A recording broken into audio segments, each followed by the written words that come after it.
It's kind of the golden age of all this stuff where we have the unbelievable tools to manipulate light and sound and video and map these things and do things that have just never been possible. And there's all these communities of people sharing information about them. And I think of Burning Man as a giant kind of research lab and petri dish. So you get to go out and experiment with some of the people who are really ready to go. And when I'm on the playa, I feel like I'm in the future. It is the future. It's interesting to see how it affects society at large. And there's so many things that are born at Burning Man. And that has started to really impact, the quote unquote default world. Meet the people who make Burning Man happen. Around the world. Dreamers and doers. The artists, freaks, and fools.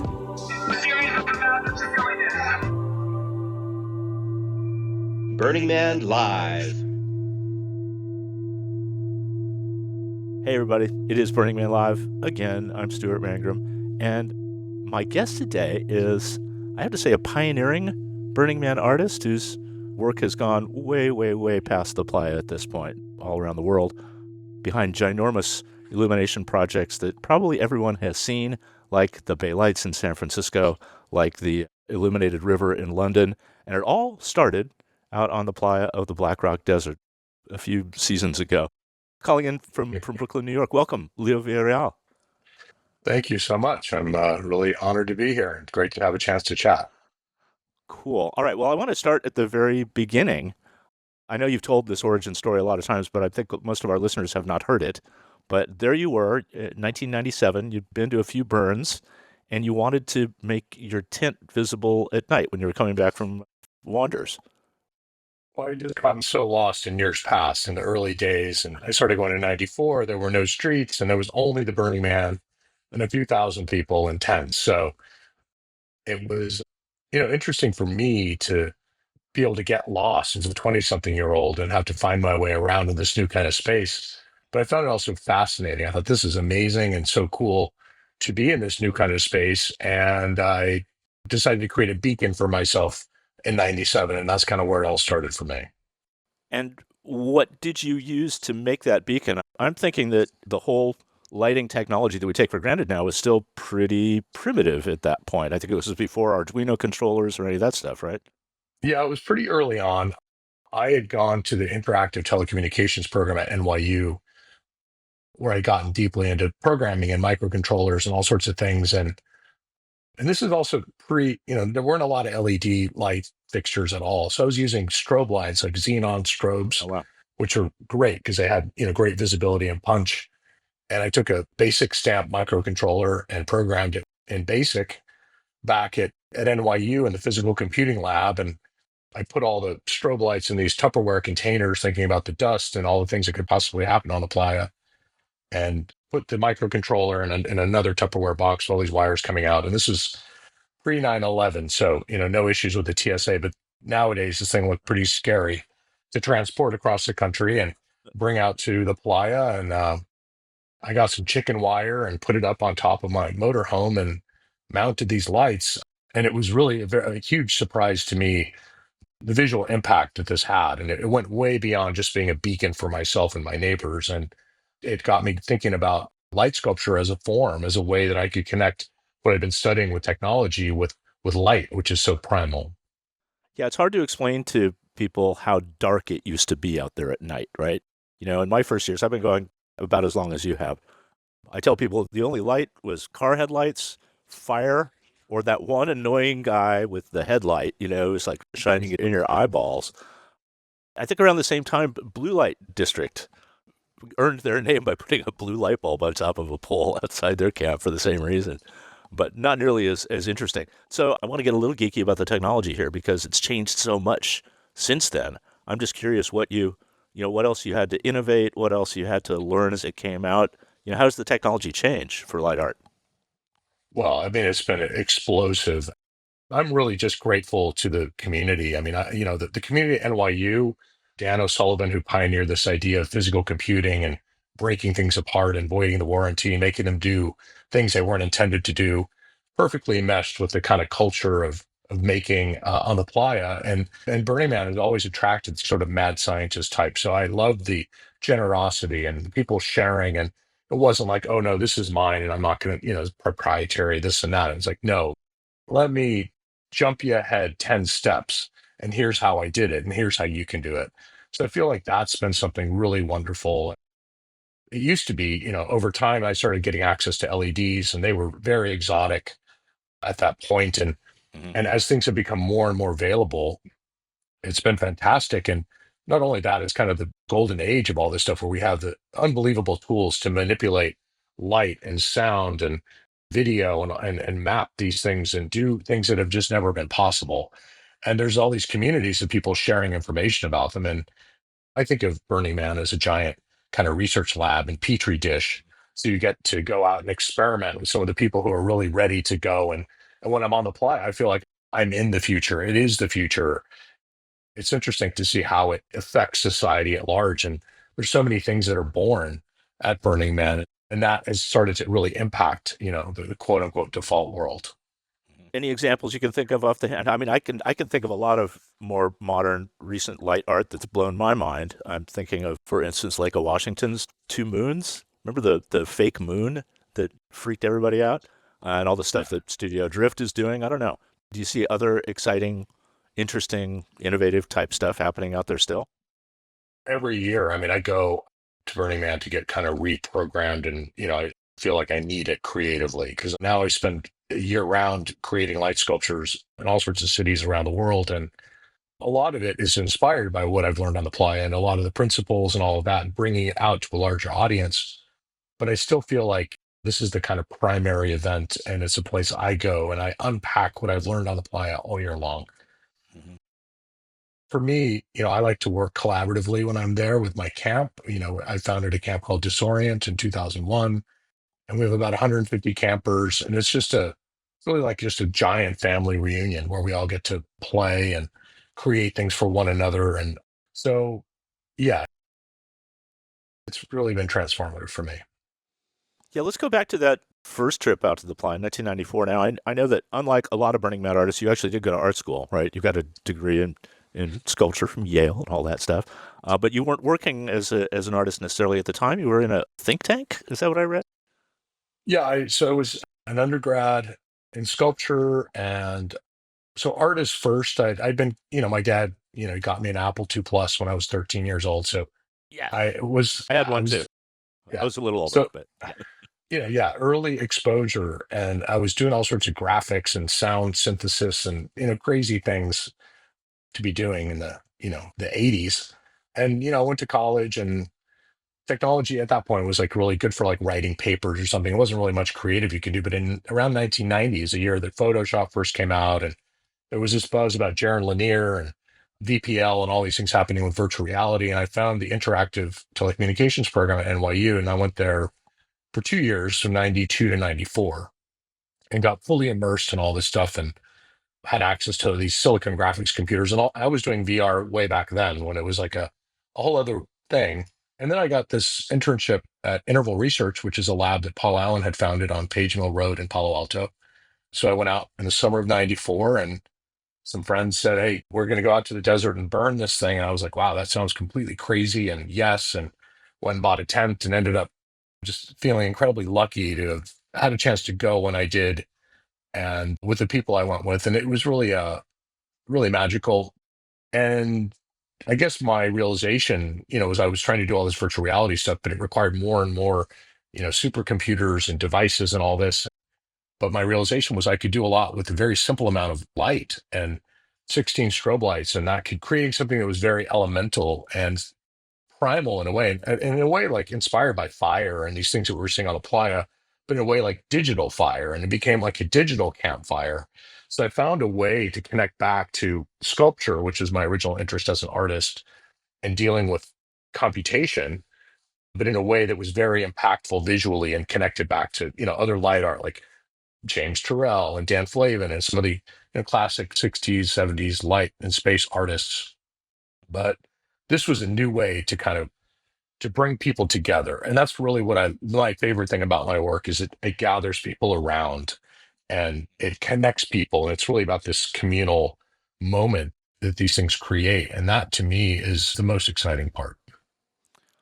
Yeah, it definitely has a convening power, doesn't it? It's nothing behind a velvet rope. Let's talk about the first big project, the one that probably most people are aware of, the Bay Lights project.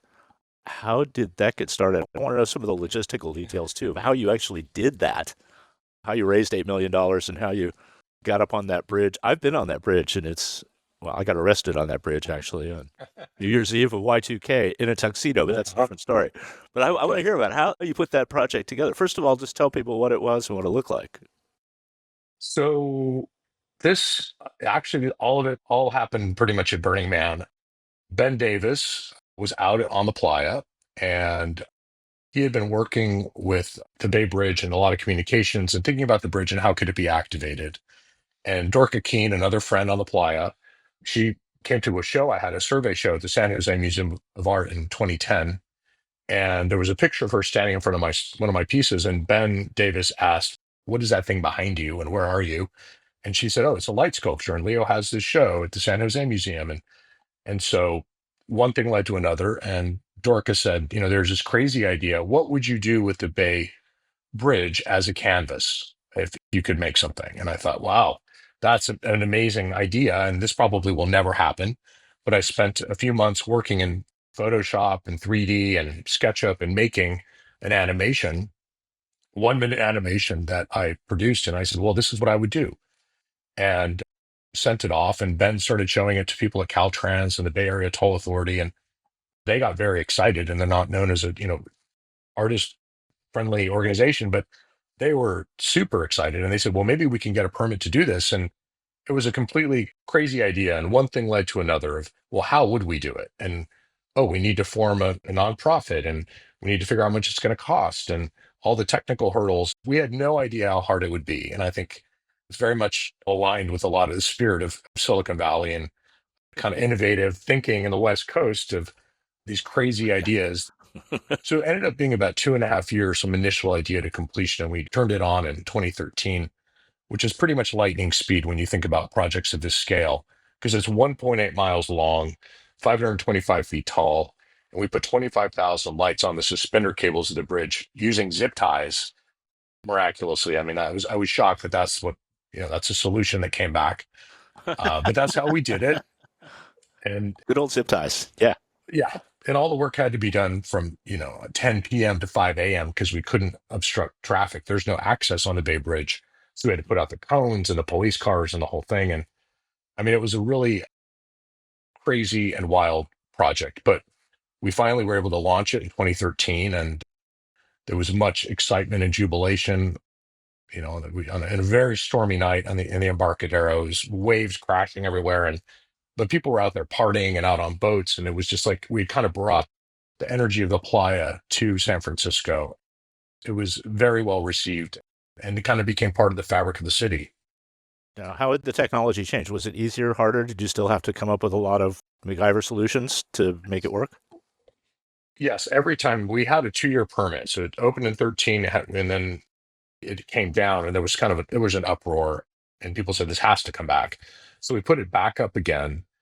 And every time we've done it, we've innovated with our partners in the technology and made them more robust and more waterproof. And Yeah. last year was 10 years that the piece had been up, and we started to have more technical failures. And so we decided we needed to do something about it.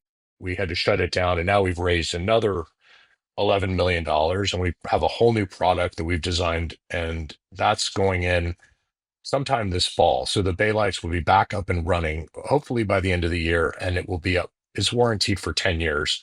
So it's very exciting that people love this artwork. And it's really not about me and not about my ego. It's more about here's something that is a gift to the city and to everyone. And you don't have to buy a ticket. You don't have to go, and anyone can look at it and have a response. And that to me is the magic. I love overhearing people on the Embarcadero who don't even know each other, and they're just looking at this thing, and it provokes such a sense of wonder and awe that they can't help but talk to one another. And I'm like, yes, this is what it's about. So I personally find that very, very satisfying. So I'm still curious about the installation crew. I'm picturing you guys up there and, with the maintenance crew, with all your, how does that work? How do you get up on those cables? Well, I've done a few daytime cable walks, no nighttime, and it's quite exciting to get up there. And they give you a harness and it has a little shock absorber. And they say it has the absorber in case you do fall, you won't break your spine. So I'm like, okay, good to know. Um, and you get in a van and with some Caltrans workers and go to a certain spot. And there's kind of a janky Home Depot ladder that's sort of lashed on. And you're looking down and it's 500 feet to the water. And it's like, requires some, you have to kind of get it together. You go up to the second level and then you start walking up the tube, which is probably about 2 or 3 feet in diameter, and you have a little cable on either side, but that's it.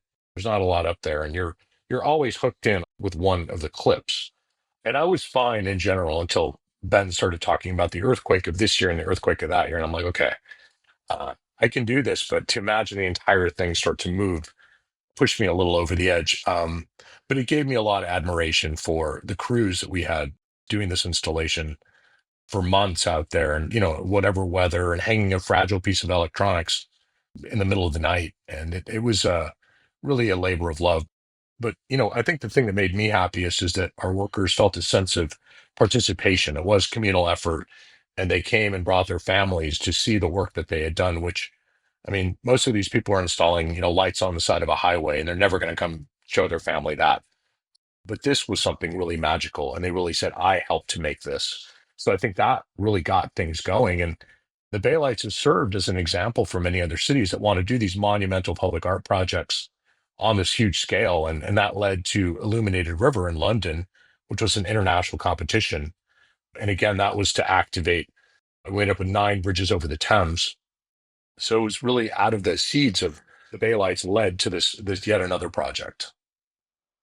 Yeah, twice as long, more or less. Well, it's different because none of the bridges are quite the scale of the Bay Bridge. Nothing's 1.8 miles long, but they're very historic bridges like Westminster Bridge and Waterloo and Blackfriars and London Bridge. And each is different in terms of the time that it was created and its functionality. And some are very humble, kind of industrial or rail bridges. And some are iconic, like, UNESCO World Heritage sites like Westminster. So we had to do a lot of studying of the history, figure out how light could be used to kind of bring the bridges to life. It was a different challenge in having 9 completely separate structures, but trying to create a cohesive artwork that they all had a certain language. And although they were different, there's a sense of connection and synchronization between them. Yeah, that's got to be interesting. We think about architectural preservation over all that period of time, right? And all those different styles. So you adapted to each bridge based on its architectural style? Is that what I heard? When we could speak to the living architects, we did. So we spoke to Norman Foster's office, who did the Millennium Bridge, and Alex Leifschitz, that did the Golden Jubilee footbridges. So we were able to work with them or look at historic photographs of Westminster where we saw that there had been light underneath the bridge that had ceased to function. So we were able to bring that back or study how things had been done for the Olympics in a temporary way, but do it in a way that was made to stand the test of time for a 10-year project. And I think one of the things I'm most proud of is that we were able to replace a lot of this existing lighting with much lower consuming LED fixtures. Mhm. So we were able to reduce energy consumption and also direct light where it should be. So we were putting light into the sky, so reducing light pollution, and also into the water. There was a lot of ecological concerns with the bats and the eels, and a lot of groups asking questions. And so we were able to work with the community to create something that was very sensitive. I guess my goal was to reveal the beauty that was already there, but then add this element of time and motion through the sequencing of the light. So what are you working on now? Well, I'm about to launch a big project in Davenport, Iowa, at the Figge Museum of Art, which is a beautiful building right on the Mississippi. And it was designed by an architect named David Chipperfield. So we've installed over a mile of light around this building. And it's just this luminous, amazing object. So I'm launching that in mid-May. We've been working on that for over 10 years. So that's been really exciting and exciting to go and work in in unlikely places in the middle of the country and working on a show for my gallery in Tokyo, which will open in September. We're quite busy. We're working on a new book, a 330-page book with Monticelli Press that tells the story. And I think that's very aligned with Burning Man. You want to tell the story of how you got here and how did this all happen.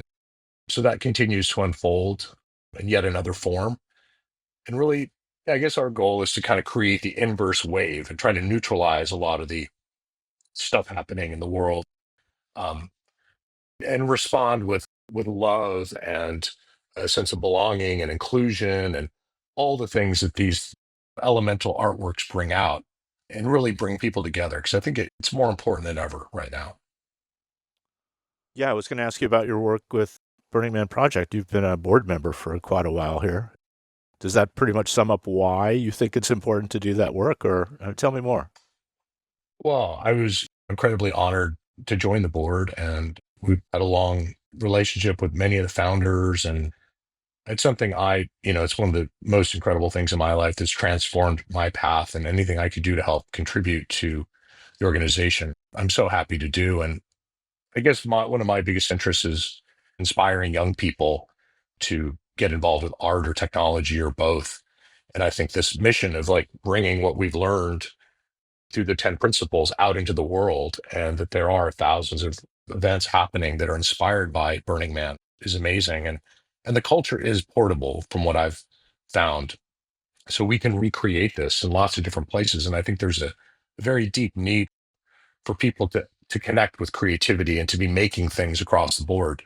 So I feel very much aligned with it. And I think kind of getting that out into the world is sort of the mission, at least for me, through public art, doing these artworks that, tens of millions of people will see, and it can really impact things, is exciting. But I think it's not just about making the pieces, it's about telling the story. How did that happen? How can others do it? Giving people access and opening it up, because I think it's about more and more people doing more things for one another. And these are really gifts that we can give to one another. And that's getting a lot easier. Certainly, the Burning Man Project is helping and funding tremendous amounts of art on the playa, inspiring people who haven't had access to this culture and opening things up. And everyone's bringing that back. And it just continues to flourish. And I see it as this flowering, garden or something that keeps evolving. And this is a really beautiful part of it. So, are there any young artists in your Disorient community, for instance, that you're helping along or working with? We're constantly learning and transferring knowledge. And, as a camp that's been around for as long as we have, we've learned a lot. And I think we have a lot of our sort of elders and people who have been there since the beginning, teaching people to be good campers and be good citizens. And how do you do it?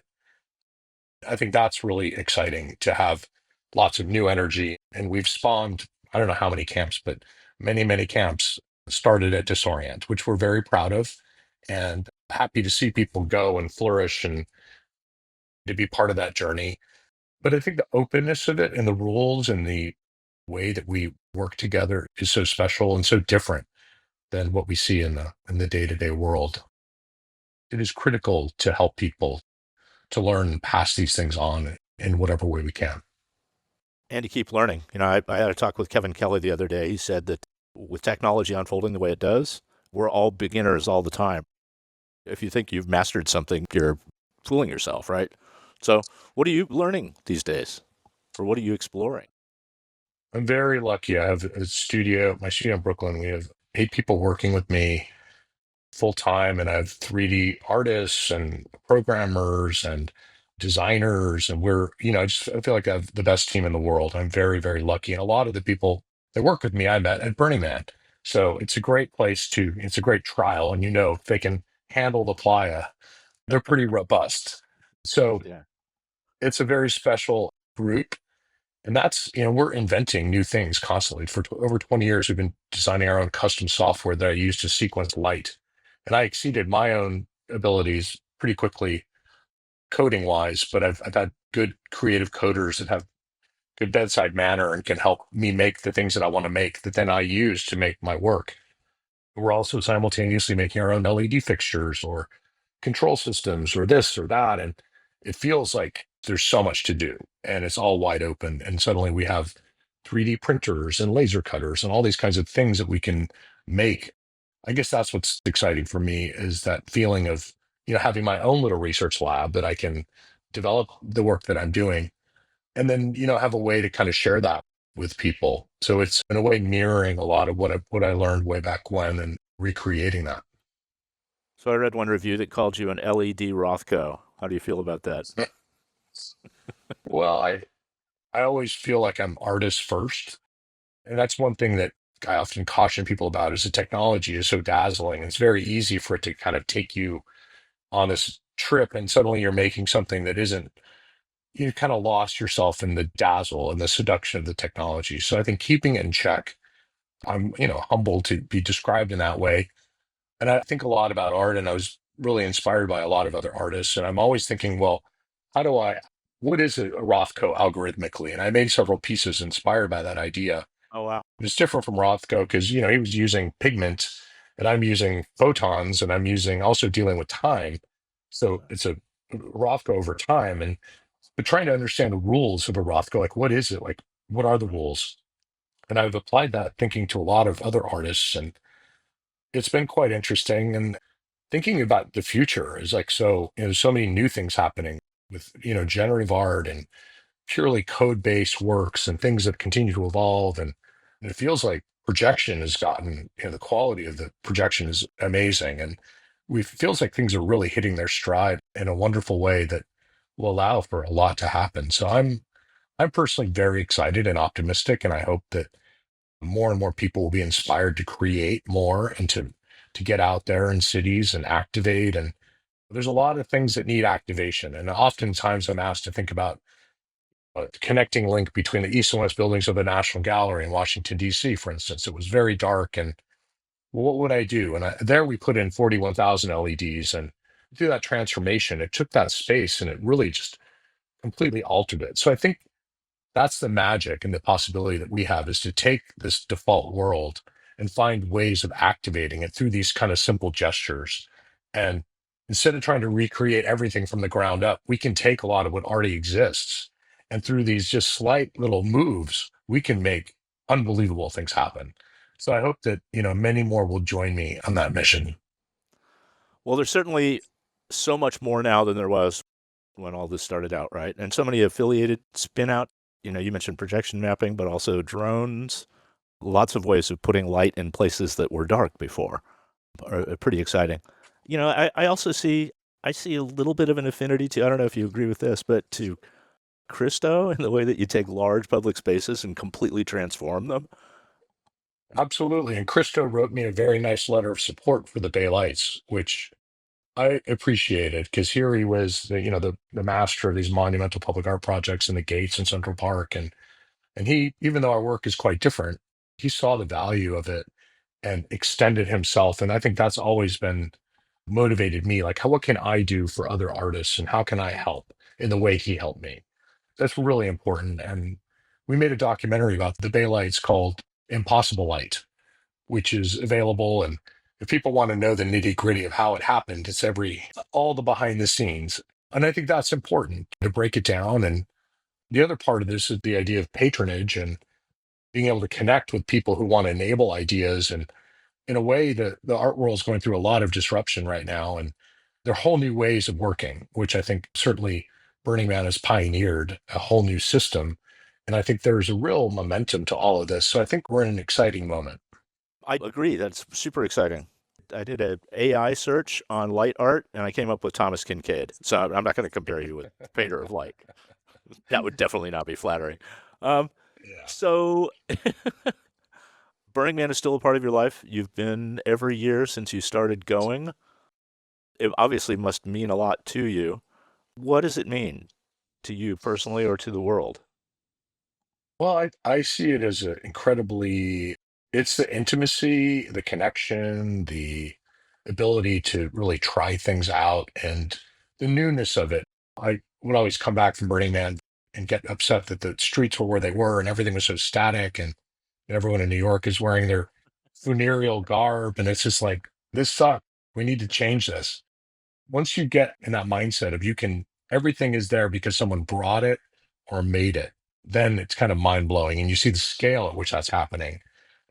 And the way it's just this represents this beacon and this other, which is so important for me. And I love what I do. I'm very lucky to do what I do. But I'm also, the Ply is a place that feeds me on the very deep soul level. And that's what makes it magical for me. So as an elder, you use the term yourself, so I'm going to borrow it from one elder to another. Do you have any advice to give to young artists or would-be artists and maybe a little bit nervous about if they can do that project or not? I would say get out of your comfort zone, reach out to the community, don't be shy, ask for help. And I think many people, I know when a young person wants to come into a project in our camp, I'll be like, okay, let's talk about this and let's just talk about all the different constraints and the difficulties and the wind and all this kind of stuff. So let's optimize it before you even get there. So I think that's one really great thing to do. And people are so excited to help. That's one thing I know with tremendous certainty is there's a huge community that wants you to be successful and wants to help you. So reach out, listen, and also try something new. And it's okay be okay with failure. You tried something and you'll learn something. And then, my favorite thing at Burning Man is hearing people say, and next year, ... And that's always just kind of like, then you've got that cycle going and that's what keeps me going, because I'm always like, well, and next year. And it's this ongoing, beautiful thing that very lucky to be part of. Two beautiful words. I love that too. Somewhere around middle of event week, I start overhearing it in people's conversations. Next year, I want to ... right? Or how about I need to learn to weld so I can go something like that or whatever, right? Those are the overheard conversations that really make me smile every time I go back. Yeah. So well, at this point, it's easy to get jaded, but, there's always something surprising and new, right? Yeah, it is. And also just not being too pigeonholed of like, oh, I'm a sculptor, I'm a painter, I'm a photographer. It's like, whatever you are, you know what, just be an artist. Yeah. Don't worry about it too much and just do it. There's all these things of second guessing, and you really have to just suspend all that and sort of put on blinders and just go. And really, that's the exciting part. But it is a little daunting as a young person who's never done this before. But gather some people around because it's a lot funner to do when you're sharing it. Amen. Why do we do this crazy thing? You tell me. Yeah. Because we have to at this point. I'm like, it's not optional. All right. Thank you, Leo Villareal. It's very good to have you on the program. Appreciate you, man. It's my pleasure. I'm thrilled and really happy to be able to connect with more people and tell the story. So thank you very much for the opportunity. See you out there in the dust. Bye-bye. Hey, Valve, anything we should add here at this point? I got nothing but gratitude. For you, Leo, for you, Stuart, and for Burning Man Live, a production of the Philosophical Center, one of the focus areas of the nonprofit Burning Man Project. It's a labor of love. However, love does not keep the lights on, so please consider donating a comfortable amount, a penny, $1, a 20, a hundo. Money is not inert. It's dormant, stored value. Money can be invested, shifting from a state of potential energy to kinetic energy for action. Energize some money at donate.burningman.org. Thanks to Leo Villareal and everyone who lit up the Bay Bridge and the bridges over the River Thames and other public projects and teams that helped Leo light up private projects. Thanks to Burning Man Live's team, Ali, Andy, DJ Toyle, K-Bot, Martine, Stuart, Vav, Michael Vav. That's me. And thanks, Larry.